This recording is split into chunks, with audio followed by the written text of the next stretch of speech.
आज क्लास में हम डिस्कस करेंगे कि हमें किस तरह से अकाउंटेंसी के पेपर को अटेम्प्ट करना है, क्या चीज़ें तुम्हें ध्यान रखनी है पेपर करते हुए, कितने क्वेश्चंस कितने मार्क्स के आएंगे हम उस बात पे ध्यान देंगे, कितने टोटल क्वेश्चंस आएंगे, कितना टाइम तुम्हें डिवोट करना चाहिए ए पार्ट के लिए बी पार्ट के लिए, हम वो डिस्कस करेंगे। तो आज तुम्हारे एक इन्फॉर्मेटिव वीडियो होने वाली है जिसके अंदर हम देखेंगे सारे के सारे क्वेश्चन का पैटर्न। तो आज का जो हम कर रहे हैं points to remember while attempting accountancy paper, तुम्हारा अकाउंट्स का पेपर 26 को है, तो ये वीडियो उसी के हिसाब से मैं बना रहा हूँ, तो ध्यान रखना इन सारे पॉइंट्स को। पहले अगर हम बात करें मार्क्स किस तरह से तुम्हारे डिस्ट्रीब्यूशन की गई है बुक्स के अंदर, पार्ट ए पार्ट बी दो पार्ट में आएंगे तुम्हारे पेपर।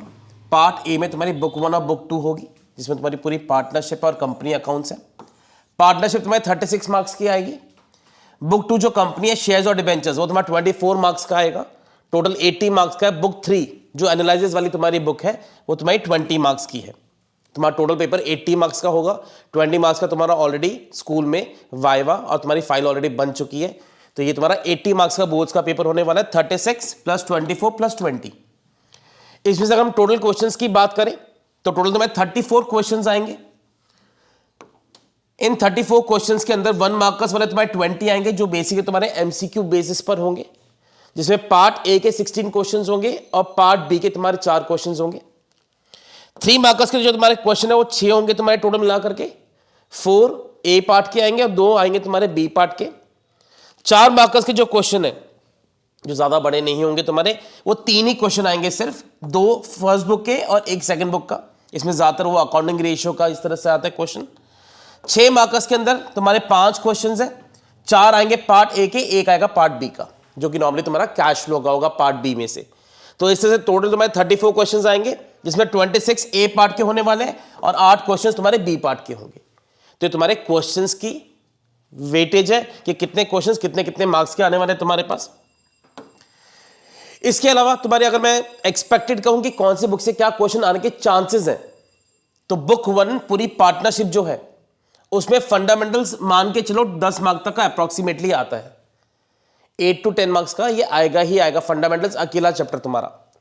वैल्यूएशन ऑफ गुडविल ये बेसिकली तुम्हारा 3 मार्क्स क्या आएगा। देखो अभी इसके अंदर चॉइसेस भी काफी होती हैं, तो तुम हो सकता है चॉइस में कोई और अटेम्प्ट कर लो, एडमिशन के साथ में गुडविल का कोई क्वेश्चन आ जाए, पर बेसिकली इतने मार्क्स का तुम्हारा ये आएगा ही आएगा। तो 3 मार्क्स का तुम्हारा गुडविल का एक क्वेश्चन होता है नॉर्मली।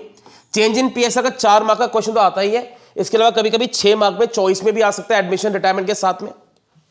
एडमिशन का 6 to 8, रिटायरमेंट का भी 6 to 8, death of a partner का 3 या 4 मार्क का क्वेश्चन है ही, इसका भी कोई 6 मार्क का क्वेश्चन इनके ऑप्शन में आ सकता है तुम्हारा।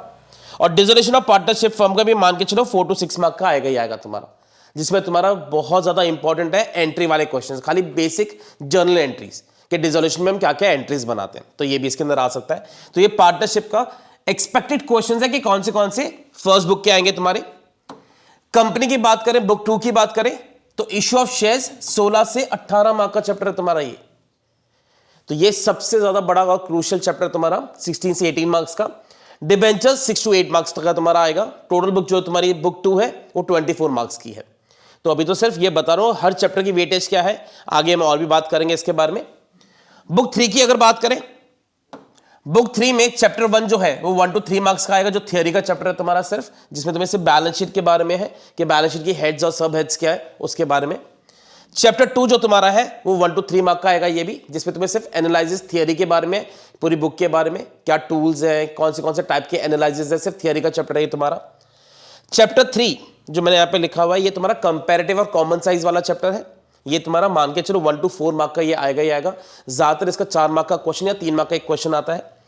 अकाउंटिंग रेशियो का भी वही वेटेज है 1 to 4 मार्क्स तक का, 4 मार्क का इसका मान के चलो। सीएफएस कैश फ्लो स्टेटमेंट के 3 क्वेश्चन आएंगे, 1 मार्क के 2 जो तुम्हारे एमसीक्यू बेसिस पर होंगे और एक 6 मार्क का क्वेश्चन जो तुम्हारा पूरा क्वेश्चन हो सकता है, जिसमें तुम्हें पूरा ऑपरेटिंग, इन्वेस्टिंग और फाइनेंसिंग तीनों बनाने होंगे।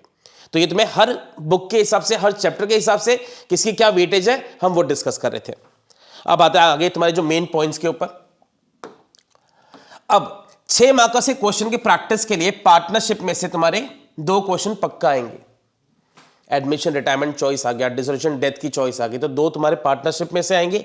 एक तुम्हारा शेयर्स का आएगा नॉर्मली, एक डिबेंचर्स का आएगा और एक कैश फ्लो स्टेटमेंट का।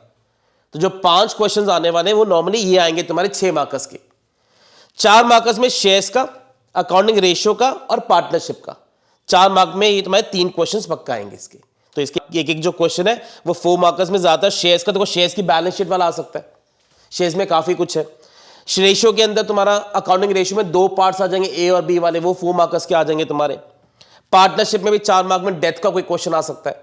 तो 4 मार्कर में तुम्हारे ये तीनों का एक एक पक्का क्वेश्चन आएगा ही आएगा। अब अगर हम थियरी की बात करें तो मोस्टली जो तुम्हारी थियरी आएगी वो आएगी तुम्हारी 1 मार्कर्स की थियरी, जो कि एमसीक्यू बेसिस पर होगी तुम्हारी। इसमें सेक्शंस के बारे में पूछ सकते हैं, असर्शन रीजनिंग आ सकता है तुम्हारा, तो ये सब मिला करके तुम्हारा ज़्यादातर 1 मार्कर की आएगी। नॉर्मली 3 मार्कर की थियरी ज़्यादातर नहीं आ पाती, अगर आएगी भी 3 मार्कर की थियरी तो वो सिर्फ तुम्हारी आएगी शेयर्स में से या बुक 3 जो चैप्टर 2 है तुम्हारा उसमें से आ सकती है। तो ये दोनों की थियरी तुम्हारी मेनली तुम्हें उनमें से अच्छे से थियरी याद करनी है। 3 मार्कर्स की थियरी अगर आएगी तो शेयर्स की अच्छे से कर लो, उसमें काफ़ी कुछ है, शेयर्स में शेयर्स डिबेंचर्स का डिफरेंस है। अच्छा एक और चीज़, थियरी के लिए मैं इसी वीडियो के नीचे एक जिप फाइल डाल दूंगा जिसके अंदर सारी थियरी है। रोज़ का एक पैटर्न बना लो, रोज़ तुम्हें 1 घंटे वो थियरी रीड करनी ही करनी है। तो उसमें सारे चैप्टर्स की मैं थियरी तुम्हें एक नोट्स की तरह दे रहा हूँ, उसको बस तुम्हें रीड करके जाना है। उसमें सारे चैप्टर्स की जो मेन थियरी है सारी की सारी कवर्ड है तुम्हारी। रोज थियरी के लिए 1 घंटे का तुम्हें टाइम निकालना जरूरी है, तो रोज 1 घंटा डिस्कस या रीड करना एक बार थियरी को कि कौन सी तुम्हारी थियरी हर चैप्टर की है। जो मेन सेक्शंस है, जैसे डिसोल्यूशन में काफ़ी सेक्शन है, सेक्शन 48 है, पार्टनरशिप एक्ट में काफ़ी सेक्शंस है, उन सबको प्रॉपर्ली कहीं नोट कर लेना। कभी कभी सिर्फ सेक्शंस के बारे में पूछते कि ये किस सेक्शन में लिखा हुआ है, तो वो तुम्हें सेक्शंस प्रॉपर्ली याद होने चाहिए। वो सारी थियरी में मैंने डाल रखा है, जहाँ पे भी सेक्शंस हो उनको एक जगह पे नोट बनाते रहना, तुम्हारे बहुत हेल्प करेंगे वो। तो ये थियरी के बारे में था तुम्हारा। इसके अलावा अगर कुछ बेसिक बातें करें, paper contains 3 parts A B and C. Part C computerised accounting है, is not meant for you. 3 parts आएंगे पेपर में, A part, B part, C part. A part में तुम्हारा होगा पार्टनरशिप और कंपनी, जो कि तुम्हारी 60 मार्क्स की होगी। बी पार्ट होगा तुम्हारा एनालिसिस वाला बुक, जिसमें तुम्हें कैश फ्लो स्टेटमेंट और ये सब है। उसके ऑप्शन में एक और पार्ट आता है पार्ट सी, कंप्यूटराइज्ड अकाउंटिंग। बहुत ध्यान से बोल रहा हूं, इस बात को ध्यान रखना, इस बात को गलती से उल्टा मत शुरू करना। काफी लोग उल्टा शुरू करेंगे और कंप्यूटराइज्ड अकाउंट देखकर परेशान हो जाते हैं। किसी के भी स्कूल में कंप्यूटराइज्ड अकाउंटिंग नहीं दी जाती। अगर तुम्हारे स्कूल में कोई ऑप्शन है, तुम कहीं और से पढ़ रहे हो, तुम्हें कोई ऑप्शन दिया गया है तो बात अलग है, वरना कभी भी तुम्हें वो थर्ड पार्ट काम का नहीं होता। कंप्यूटराइज्ड अकाउंटिंग सिर्फ उनके लिए जिनके स्कूल में वो चीज़ दी कराई गई हो। मोस्टली स्कूल में कंप्यूटराइज्ड अकाउंटिंग नहीं कराते, ये बात का ध्यान रखना। तो तुम्हें जो बी पार्ट है उसमें तुम्हें एनालिसिस वाली बुक करनी है। उसी का एक और ऑप्शन होगा तुम्हारा बी का ही, जिसके अंदर सी पार्ट होगा तुम्हारा कंप्यूटराइज्ड अकाउंटिंग का, वो तुम्हें अटेम्प्ट नहीं करना है। तो बी और सी में से चॉइस होती है, तुम्हें कोई भी एक करना होता है 20 मार्क्स का।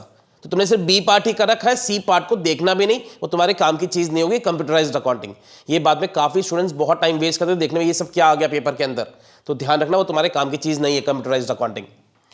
All questions of part A and part B should be attempted in one place. तुम्हें सारे क्वेश्चंस या तो तुम जब ए से स्टार्ट करोगे तो फिर उसी को तुम्हें पूरा मेंटेन करना, जब तक वो पूरा ए पार्ट खत्म नहीं हो जाता फिर तुम्हें बी पार्ट पे जाना है। या तुमने अगर पहले बी स्टार्ट कर लिया तो पहले पूरा बी खत्म करोगे फिर ही तुम ए सेक्शन स्टार्ट करोगे। मिक्स नहीं कर सकते कि ए पार्ट का हमने एक क्वेश्चन कर लिया, पार्टनरशिप का एक कैश फ्लो स्टेटमेंट का सेकंड क्वेश्चन कर दिया हमने, ये तुम्हें नहीं करना, इस बात पे ध्यान रखना। तो ये जितने भी पॉइंट्स हैं ये बहुत तुम्हें ध्यान रखने पड़ेंगे पेपर को अटेम्प्ट करने के लिए। Make proper choices, utilise 15 minutes properly. जो तुम्हें शुरू में 15 मिनट दिए जाते हैं उसको यूटिलाइज करना बहुत ज़्यादा क्रूशियल है। उसमें तुम्हें बहुत ध्यान से सिलेक्ट करना है कि हम पहले कौन से क्वेश्चंस को हम अटेम्प्ट करने वाले हैं, ताकि तुम्हारा जो शुरू के पेजेस हों वो बहुत नीटली और बहुत ढंग से हुए हों। तुम कुछ भी रैंडमली शुरू कर दोगे तो दिक्कत आएगी। उन 15 मिनट से बहुत केयरफुल रहना कि हर क्वेश्चन में क्या पूछा गया है, उस बात को ध्यान रखो। कभी कभी क्या होता है, हमसे पूछते हम जर्नल एंट्री और हम लेजर बना के आ जाते हैं, तो बहुत केयरफुल रखना। उन 15 मिनट को तुम्हें ढंग से यूटिलाइज करना कि हम कौन से क्वेश्चन को अटेम्प्ट करने वाले हैं, शुरुआत में क्या बनाना है उस क्वेश्चन में, हमें इन बातों पर बहुत ध्यान रखना है। Your first few questions will decide your marks. क्योंकि जब तुम स्कूल में पेपर देते हो तो स्कूल के टीचर को पता होता है अच्छा ये इस स्टूडेंट का पेपर है तो ये इस तरह से इसने अटेम्प्ट किया होगा, ये अच्छा है, ये एवरेज है, ये कैसा है। बोर्ड्स वाले को कभी नहीं पता होगा, जो पेपर को चेक करने जा रहा है उसके मार्क्स कितने आने वाले हैं, वो शुरू के 2-3 पेजेस से डिसाइड करता है अच्छा ये पेपर तो बहुत अच्छा जा रहा है यार, अच्छा स्टूडेंट है। तो तुम्हें शुरू के 2-3 पेजेस को बहुत ढंग से करना है, नीटली करना है और ऐसे क्वेश्चन अटेम्प्ट करना है जिसका तुम्हारा 100% श्योर है, इसका मेरे को आंसर पक्का पता है, ये मेरा सही होगा।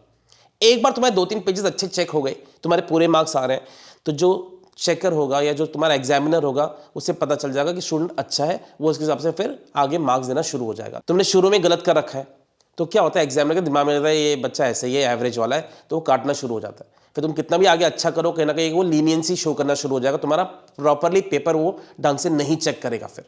तो बहुत केयरफुल रहना, शुरू के 2-3 पेजेस के लिए तुम्हें एकदम परफेक्टली अपना पेपर को अटेम्प्ट करना है। ये ध्यान रखना, अच्छे आंसर्स जो तुम्हारे बिल्कुल सही आ रहे हो और बिल्कुल नीटनेस के साथ में। Start the paper with the question you are sure about, ये भी हम वही बात कर रहे थे। Read the question, concentrate on what to prepare and start accordingly. फिर से इस बात पे आ रहा हूं, कभी कभी शेयर्स में कैश बुक पूछी होती है, हम जर्नल एंट्री बनाना शुरू हो जाते हैं। कभी कभी एडमिशन के समय रिवैल्यूएशन पूछते ही नहीं, जर्नल एंट्रीज पूछते, हम रिवैल्यूएशन बनाना शुरू हो जाते हैं। तो बहुत केयरफुली ये पढ़ो कि पूछा क्या गया है, उस बात पे ध्यान दो। डेट्स पे बहुत ध्यान दो, क्या डेट्स है, कब कोई एडमिट हो रहा है, कब कोई रिटायर हो रहा है, कब किसी की डेथ हो रही है, इन सबको ध्यान से पढ़ा करो। Remember to complete all the formalities required in each question. जो भी पूछा गया तुम्हें पूरा नीटनेस से दिखाना है। जर्नल एंट्रीज में बिल्कुल तुम्हें आदत नहीं होती नरेशंस लिखने की। जहां पे भी जर्नल का फॉर्मेट होगा, भले वो पास्ट एडजस्टमेंट का 3 मार्क का क्वेश्चन है, एक एंट्री बनने वाली है, उसके लिए भी तुम्हें नरेशन लिखना जरूरी है। तो नरेशंस बहुत ध्यान से लिखना, हर जगह पे सारे फॉर्मेट प्रॉपर्ली बनाना, डेबिट कहाँ लिखना है, क्रेडिट कहाँ लिखना है। थोड़ी सी अभी जब तुम 6-7 दिन प्रैक्टिस करोगे, इसकी भी आदत डालो। सब कुछ खाली यूट्यूब से नहीं होगा, जब तक हाथ नहीं चलाओगे मार्क्स नहीं आएंगे। तो अभी जो तुम्हारे पास 6-7 दिन का टाइम है, उसको प्रॉपर्ली यूटिलाइज करो, लिख लिख कर समझ प्रैक्टिस करो। ओरली खाली इधर उधर देख देख के मत करो। Calculations to be done on the last sheet. Better है लास्ट शीट पे कैलकुलेशंस करना, क्योंकि बहुत वरना अनटाइडी लगता है पेज, तुम साइड में कैलकुलेशंस करना शुरू हो जाते हो। एक लास्ट शीट पे अपनी कैलकुलेशन, जो रफ वर्क है, वर्किंग नोट्स की बात नहीं कर रहा, जो रफ वर्क है तुम वहां पे शो कर सकते हो। ड्रॉ प्रॉपर मार्जिन्स, मार्जिन्स में सम्स किया करो। बहुत स्टूडेंट्स को मैंने देखा है, बहुत उनकी हैंडराइटिंग इतनी ज्यादा फैली होती है, समझ में नहीं आता कहां से पेपर शुरू हो रहा है, आंसर ढूंढना पड़ता है कहां लिखा है उन्होंने। तुम्हारा आंसर ऐसा होना चाहिए कि सामने वाले को सीधा विजिबल हो। तो प्रॉपर्ली मार्जिन शो करो, प्रॉपर्ली उसके बीच में अच्छे से ढंग से नीटली लिखो, तो सामने वाले को भी अच्छा लगता है कि बच्चे को कम से कम पेपर अटेम्प्ट करने का तरीका आता है, तभी जाके मार्क्स प्रॉपर्ली स्कोर कर पाओगे। तो ये सब बातों पे ध्यान रखना। सारी वर्किंग्स प्रॉपर्ली दिखाना बहुत जरूरी है। तो कोई भी वर्किंग को तुम्हें नीचे उसको प्रॉपर्ली शो करना पड़ेगा। इंटरेस्ट ऑन कैपिटल कैसे निकाल रहे हो, जैसे डेथ का कोई सम कर रहे हो, आईओसी हमने कैसे कैलकुलेट किया, डेथ पे तुम प्रॉफिट कैलकुलेट कर रहे हो वो कैसे किया गया, गुडविल की कैलकुलेशंस कोई हो, तो हर सम के नीचे तुम्हें प्रॉपर्ली वर्किंग नोट्स दिखाने जरूरी है। शेयर्स का सम है, प्रो राटा की वर्किंग तुम्हें प्रॉपर्ली दिखानी पड़ेगी। तो जो मेन चीज है वो फर्स्ट पेज पे, वर्किंग तुम्हारे उसके नेक्स्ट पेज पे या लास्ट में, तो बीच में मिक्स मत करना, मगर वर्किंग दिखानी जरूरी है। Working notes to be prepare the end of each question, हर क्वेश्चन के एंड में उसको प्रिपेयर करोगे। हाईलाइट ऑल योर आंसर्स, काफी इंपॉर्टेंट पॉइंट। मजबूर मत करो कि सामने एग्जाम ढूंढ रहे तुम्हारा आंसर कहां पर है, इरिटेट हो गया मार्क्स ही नहीं देगा वो। अपने आंसर्स को हाईलाइट करो, उसको कोई शौक नहीं तुम्हारी वर्किंग देखने का, बस होनी चाहिए वो तुम्हारा। अगर तुम अकाउंटिंग रेशियो का आंसर तुम्हारा आ रहा है, तुम्हारी 2 पेज की तो वर्किंग होती है, छोटा सा आंसर तुम्हें छुपा के कहीं लिखा होता है। मेन आंसर को हाईलाइट कर दो, उसको कोई शौक नहीं तुम्हारी वर्किंग देखने, वो आंसर देखेगा, टिक मार्क कर देगा। तो अपने सारे आंसर्स को प्रॉपर्ली हाईलाइट करना। कोई भी आंसर, जैसे कोई डेथ का सम कर रहे हो, प्रॉफिट तुमने कैलकुलेट कर लिया, 40,000 उसका आंसर आ रहा है, बस 40,000 को अंडरलाइन कर दो। तो ये चीजें ध्यान रखना, जहां पे भी तुम्हारे 1 मार्कर्स के या छोटे सम्स है, उनके मेन आंसर्स को बस हाईलाइट कर दो, वो काफी है। Be careful about the dates mention in each question. Dates पे बहुत ध्यान रखना, कभी कभी किसी का admission mid of the year भी हो सकता है। डेट तो तुम्हें पता ही है, डेट काफी इंपॉर्टेंट है। फंडामेंटल्स में डेट पे ध्यान दिया करो, कब उन्होंने बिजनेस स्टार्ट किया है, तो डेट्स पे केयरफुल रहना। कभी कभी स्टूडेंट्स डेट पढ़ते नहीं है, जब सेंटर के बाहर आते तब उनको रियलाइज होता है अच्छा सीखता ये डेट दे रखी थी, हमने गलत कर दिया, हमने डेट पे ध्यान ही नहीं दिया। तो डेट्स को बहुत प्रॉपर्ली पढ़ा करो, कब कोई एडमिट हो रहा है, कब कोई रिटायर हो रहा है, खास करके पार्टनरशिप में। 1 मार्क को तुम्हें 2 मिनट देने। क्या मतलब हुआ इस बात का कि अगर तुम कोई 6 मार्क का क्वेश्चन कर रहे हो, तो कोशिश करो उसको 12 से 15 मिनट में तुम्हें खत्म करना है। इस तरीके से तुम्हारा जो टोटल पेपर है वो 160 मिनट्स में खत्म हो जाएगा, जिसका मतलब हुआ 2 घंटे 40 मिनट। तुम्हारे पास 20 मिनट फिर भी तभी बचेंगे रिवीजन करने के लिए। तो तुम्हें अगर अपनी स्पीड चेक करनी है, तो कोशिश करना कि तुम कोई भी क्वेश्चन जो अटेम्प्ट करो, 2 मार्क का अटेम्प्ट करो तो 4 मिनट में खत्म करने की कोशिश करो, 3 मार्क का तो 6 मिनट में खत्म करने की कोशिश करो, वरना फिर पेपर छूटने के चांसेस हो जाते हैं। तो इस बात पे ध्यान रखना कि हमें किस तरह से अपने स्पीड को मेंटेन करना है। पार्ट ए अगर तुम पहले अटेम्प्ट करोगे, जो मैं ज्यादातर रिकमेंड करता हूं, पार्ट ए ही पहले करो अटेम्प्ट, क्योंकि पार्ट बी में बहुत कम सम्स होते हैं। उसमें अगर तुमने 2-3 पेजेस शुरू में नहीं प्रॉपर्ली भरे, फिर दिक्कत होगी। तो पहले पार्ट ए अटेम्प्ट करो, 2 से 2 घंटे 10 मिनट में वो तुम्हारा खत्म हो जाना चाहिए। तुम 2 घंटे तक मान के चलो, वैसे 2 घंटे 10 मिनट मैंने इसमें लिखा हुआ है, बस 2 घंटे तक में तुम्हारा खत्म हो जाना चाहिए पूरी पार्टनरशिप, या ए पार्ट पूरा पार्टनरशिप प्लस कंपनी, ताकि तुम्हारे लास्ट में 50 मिनट्स या 1 घंटा अप्रॉक्सीमेटली बचे पार्ट बी के लिए, जो एनालिसिस वाली तुम्हारी बुक है। 1 mark MCQs do not require too many workings. Keep answers short and simple. Mention ABCD with correct answers. एक ये बहुत बड़ा इशू होता है स्टूडेंट्स का, 1 मार्क का MCQ का क्वेश्चन उसमें लगे हुए हैं शुरू में ही, उसकी इतनी बड़ी बड़ी वर्किंग एक एक पेज में दिखाने में, उस पर टाइम मत वेस्ट करो। MCQs को तुम्हें चाहिए तो लास्ट में अटेम्प्ट करो, तुम्हारे पास कितना टाइम बच रहा है उसके हिसाब से। कभी कभी क्या होता है, हम शुरू में MCQs में इतना टाइम डिवोट कर देते हैं कि हमारे पास बाद में पेपर छूटने के चांसेस हो जाते हैं, फिर हम पैनिक करके फटाफट कर रहे होते हैं। तो MCQs में ज़्यादा वर्किंग में टाइम मत वेस्ट करो, MCQs को लास्ट में ही अटेम्प्ट करना। लास्ट में मतलब ये नहीं कि एकदम एंड में, जैसे तुम A पार्ट कर रहे हो तो पहले तुमने कुछ बड़े क्वेश्चंस कर लिए, बाद में जब तुम खत्म कर रहे हो तो फिर फटाफट MCQs करो, फिर तुम B पार्ट पे चले जाना। तो इस तरीके से करना ज़्यादा बेटर रहेगा। MCQs में पता चला तुम शुरू में MCQs करने बैठे हो, पार्ट A के 16 क्वेश्चन में तुमने 1 घंटा लगा दिया, फिर तुम पैनिक करना शुरू हो जाओगे, फिर जो आती हुई चीज़ें वो भी गलत हो जाती हैं। तो इस बात पे ध्यान रखना कि MCQs हम बाद में करें, और प्रॉपर्ली मेंशन करना ABCD कौन सा पार्ट है, और साथ में ये भी देखना उसका आंसर क्या है। जैसे किसी का A पार्ट है, उसका आंसर 40,000 है, दोनों लिखो, A पार्ट और 40,000, इस तरह से लिखोगे तो बेटर रहेगा। अब कुछ tips how to complete paper on time. Biggest challenges to complete paper on time. Utilise 15 minutes in deciding what needs to be prepared in each question. Entries बनानी है, लेजर बनाना है, वर्किंग नोट्स बनानी है, हमने शुरू में डिस्कस किया आज। Read carefully what is asked in the question, this is the main reason why students are not able to complete paper. फिर वही बात रिपीट करो, ध्यान रखना क्या पूछा गया है, उससे स्टार्ट करो। पहले तुम शुरू हो जाते हो रिवैल्यूएशन बनाना, कैप अकाउंट बनाना, फिर याद आता है इसमें तो जर्नल एंट्रीज पूछी थी, फिर टाइम डबल वेस्ट होगा। तो बहुत जरूरी है ये देखना कि पूछा गया मुझसे ही डायरेक्टली इसको स्टार्ट करें। Make proper choices, wrong choices will waste more time. जो शुरू में 15 मिनट उसमें डिसाइड करो, अच्छा ये मुझे क्वेश्चन बेटर लग रहा है, और वाला मैं नहीं करूंगा, ये वाला मैं पहले अटेम्प्ट करूंगा। तो प्रॉपर्ली इसमें चॉइस करना है कि तुम्हें A पार्ट में कोई भी अगर और वाला क्वेश्चन है, कौन सा तुम्हें अटेम्प्ट करना है, उसको पहले से प्री डिसाइड कर लो। बार बार काटोगे, इसको छोड़ के दूसरा कर लेते हो, दूसरा ज़्यादा ईजी है, नहीं पहला ज़्यादा ईजी है, उसी कंफ्यूजन में तुम्हारा फिर पेपर और डिले होता रहता है। Concentrate on completing paper first, formalities, narrations, formats etcetera can be completed later. एक तो देखो बोर्ड्स देने जा रहे हैं, ठीक है, पूरे साल की मेहनत है, 2 साल 11 से पढ़ रहे अकाउंट्स, इतनी भड़ास भरी होती है। अब तो मैं डेबिट भी लिखूंगा, क्रेडिट भी लिखूंगा, नरेशंस भी लिखनी है, सब पहली बार कर रहे हो। उसमें क्या होता है, सारा पेपर ना छूटने के चांसेस हो जाते हैं। ये सब करेंगे मगर ये नहीं होना चाहिए यही करने में हमारा पूरा टाइम वेस्ट हो गया। तो पहले अपने पेपर को खत्म करने पे ध्यान दो। अगर तुम्हें लग रहा है मेरा पेपर स्लो हो रहा है, नरेशंस के लिए जगह छोड़ दो, जब टाइम मिलेगा लिख देंगे, नरेशंस के मार्क कटेंगे वो चलेगा, हमारा कोई सम नहीं छूटना चाहिए। मैं बता रहा हूँ पेपर आता हुआ जब छूटता है ना, उससे बड़ा पेन और कुछ नहीं होता। तो सबसे पहले तुम्हारा ध्यान यही होना चाहिए कि तुम्हें पेपर खत्म करना है, नीचे फॉर्मेलिटीज उस हम बाद में भी कर लेंगे अगर टाइम बचेगा तब। Do not waste time on 1 markers by preparing formats, just write answers. अगर तुम्हारा लास्ट में टाइम नहीं बच रहा तो फटाफट खाली आंसर्स लिख दो, A का ये आंसर है, B का ये आंसर है, C का ये आंसर है, दोनों पास लिख देना, पार्ट भी लिख देना, ABCD में से कौन सा है, और साथ में आंसर को भी मेंशन कर देना। लास्ट एक टिप याद ना, इंपॉर्टेंट है, मार्क्स बहुत ज़्यादा इंपॉर्टेंट होते हैं, मुझे पता है सबके लिए, मगर मार्क्स को ओवरबर्डन मत करो।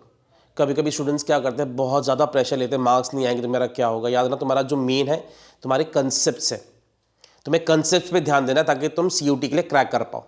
और सबसे इंपॉर्टेंट बात मैं फिर ये बात के लिए कह रहा हूँ, मार्क्स इंपॉर्टेंट नहीं का मतलब ये नहीं होता कि तुम पढ़ाई ना करो। पढ़ाई करना बहुत ज़रूरी है। प्रॉपर्ली ये 6-7 दिन अभी जो है लग करके तुम्हें बहुत ज़्यादा प्रैक्टिस करनी है, तुम्हें बैठना नहीं है ज़रा भी। ऑलरेडी मैंने सारी वीडियोस अपलोड कर रखी है, बार बार कुछ नहीं तो रिवीजन सुनते रहो, बाद में प्रैक्टिस करते रहो। मगर प्रैक्टिस जब तक हाथ से नहीं करोगे, खाली वीडियो सुन करके तुम्हारे मार्क्स आने वाले नहीं हैं। तो प्लीज़ ध्यान रखना इस बात को, लिखना बहुत ज़रूरी है। अकाउंटेंसी है ही सिर्फ प्रैक्टिस का पेपर, और मोस्टली स्टूडेंट्स यही काम कर रहे हैं, बिल्कुल भी प्रैक्टिस नहीं करते, सिर्फ सुन सुन के जो सामने वाला यूट्यूब पे करा रहा है या जो तुमने टीचर्स ने पढ़ा दिया बस उसको पढ़ पढ़ के इलस्ट्रेशंस कर लेते हैं, जो सबसे गंदी आदत है। इलस्ट्रेशन को देख लेंगे, अच्छा यहाँ पे ये चीज़ आ रही है, यहाँ पे ये चीज़ आ रही है, खुद हाथ से लिख करके नहीं करते। तो प्लीज़ जितनी ज़्यादा प्रैक्टिस करोगे अकाउंटेंसी में, इतना तुम्हारा कंसेप्ट्स भी क्लियर होते रहेंगे, उतना तुम्हें खुद पे कॉन्फिडेंस भी आता रहेगा। तो all the best for a final paper, hope you will succeed. Thanks for watching.